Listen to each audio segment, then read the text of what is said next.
Back in December, the government here designated the years 2023 and 2024 as the Visit Korea year and pledged various events to offer foreign visitors a memorable and safe travel experience.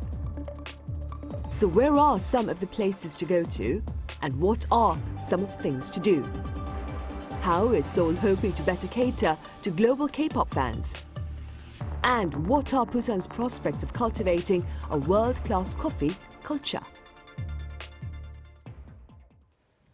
Welcome to Issues and Insiders. Today we touch upon efforts by the government here to attract greater numbers of foreign travellers into Korea as the world fully embraces a new normal amid the pandemic. For more on this, I have Professor Shin Hak-seung at Hanyang University live on the line. Professor Shin, it's a pleasure to have you with us. Thanks for inviting me. I also have Chris Tharp, contributing writer for the National Geographic Traveller. Chris, it's great to see you again. Thank you for having me back. Right, Professor Shin, 2023 and 2024 have been designated as the Visit Korea year, as I mentioned earlier. Let's start with a few words on this latest tourism campaign by Korea. Yeah, I think the Visit Korea year campaign is very timely. From 2023, the demand for overseas tourism is expected to fully recover.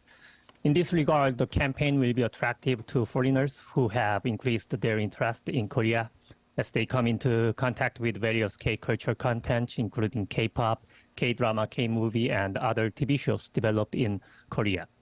However, it seems also necessary to come up with measures to innovate the value of the overall Korea tourism industry. For example, we need to implement more strategies to foster loyal foreign travelers, promote exchanges with them before and after their visits through online platforms, and diversify destinations which are currently concentrated in some cities to revitalize local tourism in South Korea. Right, of course. And speaking about places, Chris, do share with us some of the places to visit as part of this new campaign. Well, when I looked at this list of 100 places, it just reminded me of how many places I actually have yet to visit in Korea, which makes me hopeful. But we'll start with Jeju Island. I just got back from Jeju Island this week. I was there 2 days ago, where I spent a week walking on the Jeju Ole-gil, which is a 437-kilometer circuit path that goes around the whole island. And this was an extraordinary experience, and I'm glad to see that the Ole-gil made the list this year, because you're walking on these beaches of black volcanic rock and turquoise blue waters with stretches of white sand, and you go into countryside with these stone fences and up these mini volcanoes they call orums into the villages, where it's like stepping back into time. But there's always a place to stay. There's always somewhere to eat, some nice local food, and there's convenience stores for coffee or whatever you need the whole time. So it's really a wonderful system of trails, and I think the best way to see Jeju Island. So I was happy that that made the list, and I was just there, so it was even more exciting. There's also really good walking locations, such as the Yeongnam Alps, which is between Yangsan and Ulsan, which is a group of really high mountains, high for Korea. These rocky, craggy peaks and ridges with silver grass, and the Bengal Valley running in between them. And it's just really nice natural stuff. Now, of course, there's always great stuff in the capital. And I see that the Dongdaemun Design Plaza is on the list again. Last time I was in Seoul, this kind of gleaming architectural marvel was really a wonderful thing. It used to be an old stadium. They ripped it down and put this really kind of new, stylized design place where you can enjoy a coffee and read a book, or just walk around and absorb the sort of, the futuristic splendor of the whole thing. I liked that this year we saw Daegu's Somun Market. Somun Shijang made the list. And this is an old school, central market in the city. But Daegu itself is an underrated location, as far as I think, because it's one of the biggest cities in Korea, but you also get a really urban feel. There's great food. It's underrated for food. They have a Myeon Galbijim and some other really nice sort of beef dishes. You're in beef country there in Gyeongsang-bukdo. And also if you like to, if you enjoy nightlife, Daegu's great. The sort of downtown core is this rabbit warren of little streets that parties all the way till dawn. There's bars and restaurants, and the people are really laid back and really like to let their hair down. So I was really happy to see that. Also, Tongyang, the Dipenang in Tongyang, which is a garden of light. Tongyang is this great port town where you can access many islands, and there's good beaches and outdoors.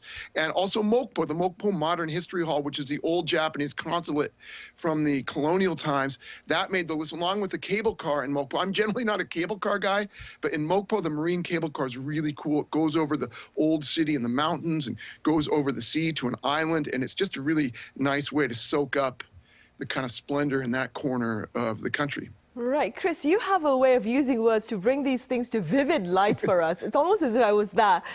Professor Shin, meanwhile, Korea recently resumed its issuance, that is, of short-term visas to travelers from China that had been suspended over COVID-19 concerns. What look to be the broader implications of this resumption on Korea's tourism industry, do you think? Yeah, we all know that China is the most important market segment in Korea tourism. Recently, Korea and China have resumed short-term visas, but restrictions such as banning group tours still remain. So it may take a while for Chinese tourism demand to recover. Even in the post-COVID-19, the uncertainty about the Chinese tourism market still exists due to some political issues, as we had seen the travel restriction triggered by Korea's SARS deployment in 2016. Also, China's COVID situation is being stably managed now, but the situation can change anytime with the emergence of new variant. So I think it is important to continuously attract Chinese tourists, but it is also crucial to change the China-dependent tourism ecosystem. Over the next couple of years, short-distance overseas travel will be more important than long-distance travel, which means it is important to attract tourism demand from neighboring countries. In particular, it was found that people from Southeast Asian countries, such as Thailand, Vietnam, are highly motivated to visit Korea. So we need to carry out intensive marketing, targeting them. In a long-term perspective, diversification of foreign tourists and creation of new demand are also necessary for the sustainable growth of Korea tourism. Right, of course. And talking about foreign tourists, Chris, what can you share with us about the presence of foreign travelers there in the southern port city of Busan, where you're located? Has there been a boost in the number of travelers there?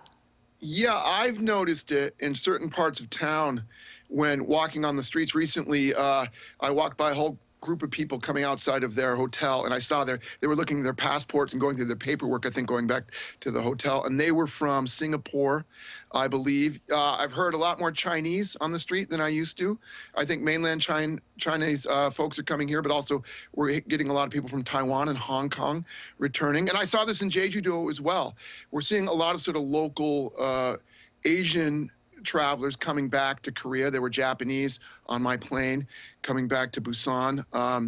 So yeah, it is perking up. I'm still not seeing a lot of Westerners, but I know that they will soon follow. I think maybe in the warmer months, we'll see more Europeans and North Americans coming here as tourists. So yeah, I'm optimistic about a return of tourism here in Korea, and we're already seeing it if you put your ear to the ground. Right.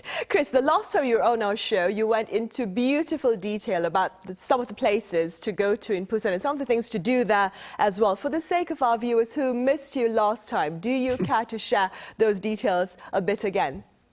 Yeah, I'll try to remember what I said, but anytime I talk about Busan, I often bring up the same places that I love. You know, there's a couple itineraries. I usually would start with a visit with Busan at the north end of town, well, actually, yeah, north of Haeundae Beach, Yeongdongsa Temple, the temple by the sea, which is this beautiful temple overlooking the waves. And it's a marvelous piece of real estate and history and culture.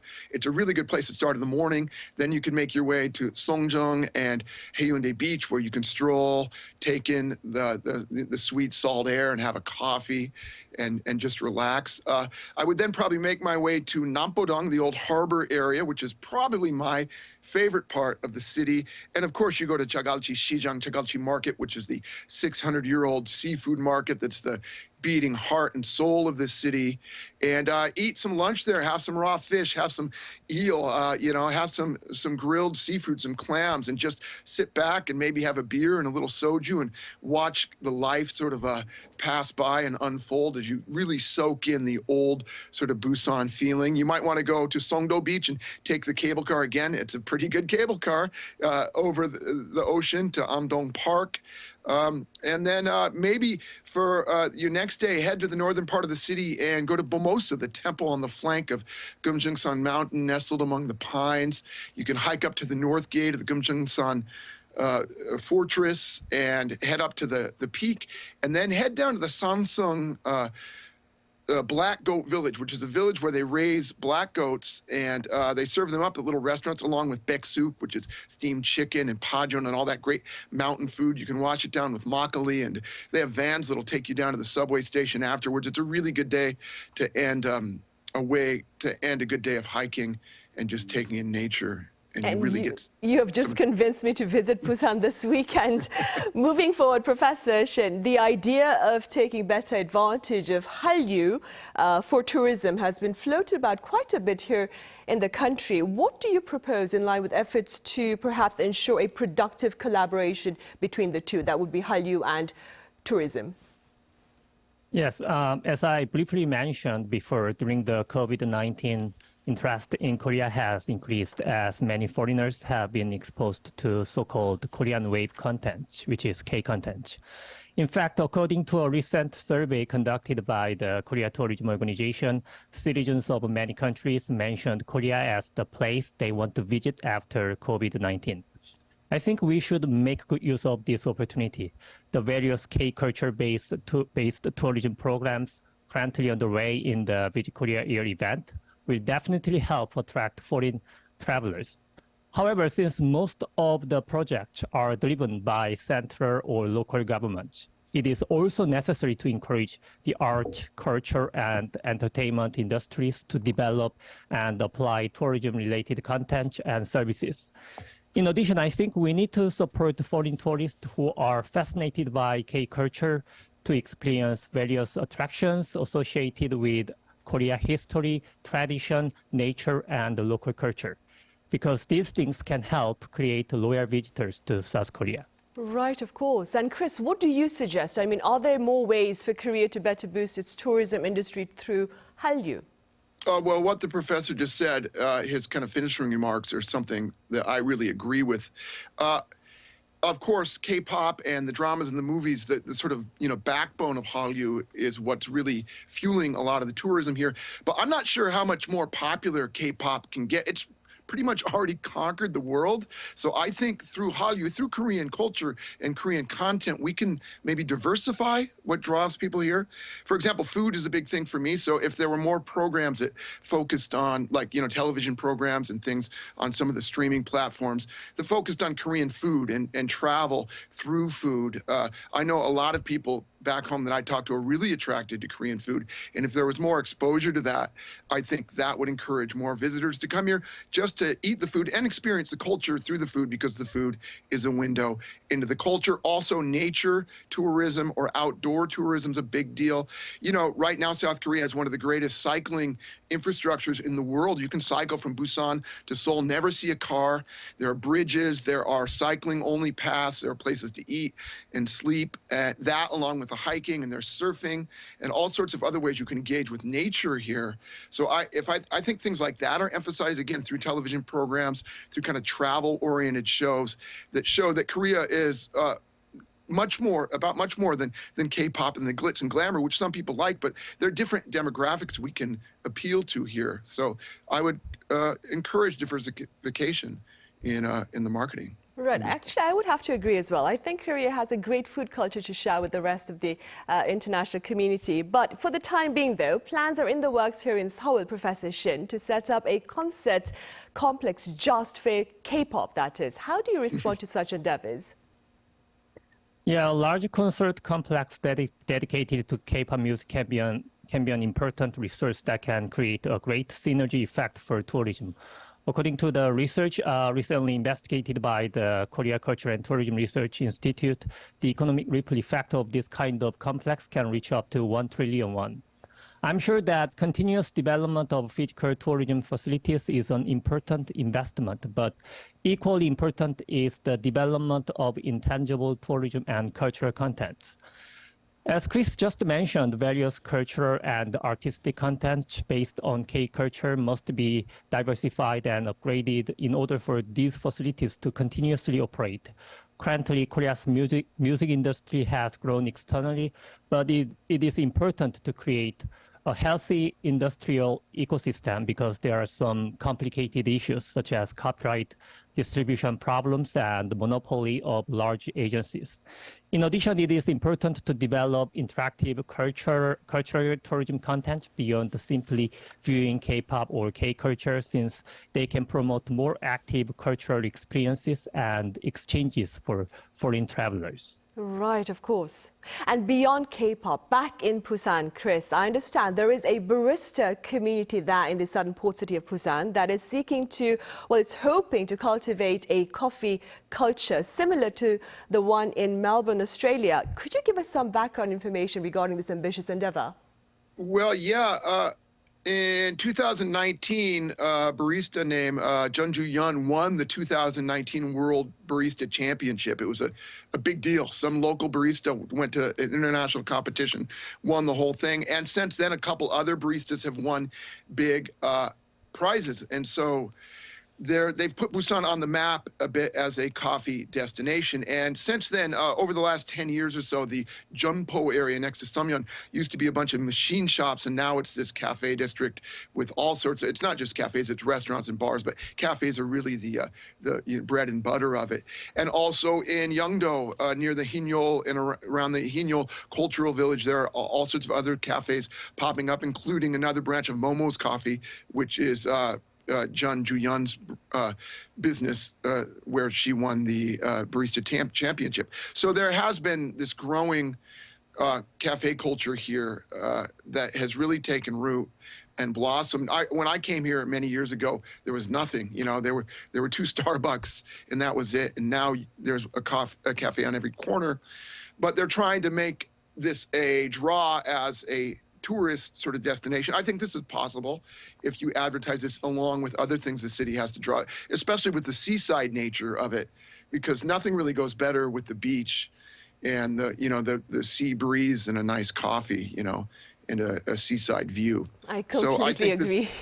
Yeah, I think it's a good angle, and I can see it working. Yeah. Right, definitely. Meanwhile, Professor Shin, when we venture overseas to popular tourist destinations, often we're very pleasantly surprised and grateful, of course, to see information written in Korean. Now, that being said, is Korea, Professor Shin, as accommodating to its foreign visitors, do you think? Yeah, in accordance with the growth of the foreign tourism market in Korea, Korea is also providing various physical and administrative support for foreign tourists. But still, there are many things to be improved. According to the survey conducted in 2020, language barrier was counted as the biggest inconvenience while traveling in Korea, followed by transportation inconvenience and lack of amenities. Above all, it is important for tourist destinations to plan and introduce a nationally unified multilingual guide system and to further upgrade real-time translation services based on Korea's advanced digital technology. In addition, it is necessary to establish an online platform where foreign visitors can continuously interact and create content before or after their visit, which can help to create a loyal tourism market segment. Right. Chris, once a place becomes popular, it not only draws visitors, but also very big name businesses. That being said, how can a quaint, perhaps tourist attraction seek to maintain its unique local appeal while accommodating global guests? Yeah, this is the conundrum, isn't it? It is. When some place gets too popular, it becomes overrun. I think the key to this, and I've seen it in action in other places I even recently visited, is making sure the local community has an absolute stake in what's going on. And this is economic and just, democratically.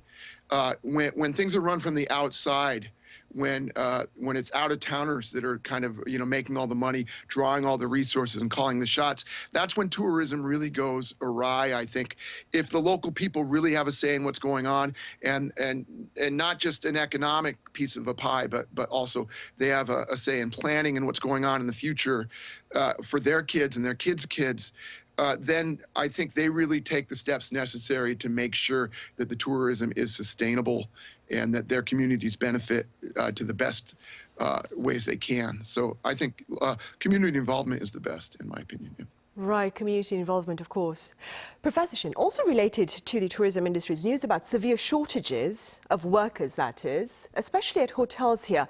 Could you explain this reality for us, and what do you propose to address this issue? Yeah, that is a really important point. As you mentioned, the tourism industry is currently suffering from a severe labor shortage, which is actually a global phenomenon. It seems that many young people avoid employment in the tourism industry since they experienced the uncertainty of the tourism industry during the pandemic. In fact, in the case of South Korea, there is a more important reason, which is the low wage structure of the tourism industry. Nowadays, the preference for high-income jobs has become clear due to the recent economic recession and inflation, which indicates that the avoidance of employment in the tourism industry is intensifying as a result. In order to solve this problem, we need to make institutional improvements, such as opening working visas to accommodate some foreign workers. However, it is also important for the government, industry, and academia to work together to increase the value of the tourism industry in the long term. Personally, I believe that there is a culture in Korea that underestimates the value of service. So we need to establish the culture that recognizes the labor value of service and provides reasonable compensation. Right. And Chris, do you have any proposals for the government here as it seeks to attract more foreign travelers into the country? I believe we have like about 1 minute now. Well, I mean, I would continue selling the parts of Korea that maybe are undersold. Like I said before, the food is a very good thing, and selling the natural sort of resources that bring people here. And of course, going into communities and specifically targeting places where where foreigners can come and visit Korea, Also perhaps making the visa system easier with some countries. I know some other Asian countries, it's not as easy for them to come here. So look at ways to do that. For example, all of Jeju-do is a visa waiver zone for the whole world, I believe. Anyone can come to Jeju-do without a visa. So maybe have other zones in Korea or ways to make it easier for people to visit here. Makes sense, makes sense. All right, Chris, as always, thank you so much for your time and your thoughts. And Professor Shin, thank you very much for your insights today. Thank you. Right, and that is all for this week's editions of Issues and Insiders. For those of you who have yet to make weekend plans, perhaps a day trip to the southern port city of Busan could be an option. Thank you for watching.